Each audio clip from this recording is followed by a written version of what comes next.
in. There we go. Iron Vision checks into the game.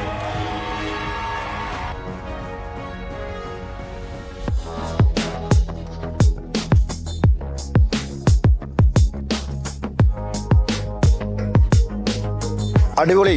ഞാൻ വന്ന് നിൽക്കണപ്പോ തിരുവനന്തപുരത്ത് land and ഗ്രോയിലാണ്. പക്ഷെ ഇവിടുത്തെ ഫുഡ് വെറൈറ്റി അല്ല. നമ്മള് തിരുവനന്തപുരത്ത് കുറെ ഹോട്ടലിൽ പോയിട്ടുണ്ട്. പക്ഷെ എനിക്ക് ഇവിടുത്തെ ഫിഷ് മറ്റേ ആവോലി ഫിഷ് താന്തൂരിക്കവ പൊളിച്ചത് ഞാനത് മാത്രമേ കഴിച്ചത്. അടിപൊളി. ഇവിടുത്തെ സ്പെഷ്യല് പാൽക്കപ്പയുണ്ട്.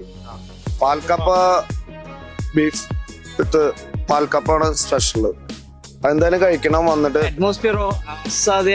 ഇതാണ് ഏറ്റവും വലിയ രസം. ഇവിടെ വന്നിരിക്കാനും ഇതിപ്പോ ഈ സമയമായിട്ടും നല്ല രസമാണ്. അപ്പൊ ഉച്ചയ്ക്ക് വന്നിരുന്നാലും ഒരു കുഴപ്പമില്ല ഇവിടെ. കാരണം അത്രയും നല്ലൊരു ആംബിയൻസ് ആണ്, വേറൊരു വൈബാണ്. അത് ഭയങ്കര രസമായി. എന്തായാലും നേച്ചറിന്റെ ബ്യൂട്ടിയും കൂടെ അനുഭവിക്കാൻ വലിയൊരു സംഭവം തന്നെയാണ്. പക്ഷെ ഞങ്ങള് ഫാമിലി ആയിട്ട് വരും. എന്താ ഞാൻ ഫാമിലി ആയിട്ട് വരും. ഞാനും നട്സനും ഷാജു ബാലു എല്ലാവരും ഫാമിലി ആയിട്ട് വരും ഒരു ദിവസം. ഹ്യൂമൻ എന്ന് പറഞ്ഞാൽ ഈ ക്രൂ ആണ് കേട്ടോ. ഈ ക്രൂ ആണ് സ്പിന്നിന്റെ ഏറ്റവും വലിയ വിജയം അല്ലേ? അതെ, തീർച്ചയായിട്ടും തീർച്ചയായിട്ടും. അവരുണ്ടെങ്കിൽ നമ്മളുള്ളു. അത്രേ ഉള്ളൂ. നിങ്ങളെല്ലാരും ഉണ്ടെങ്കിലേ ബിന്നിലുള്ളൂ. मैं क्या बोला ना, वो बिनिल का होटल है. आप लोग इधर का बहुत अच्छा से काम कर रहे हो. ठीक है.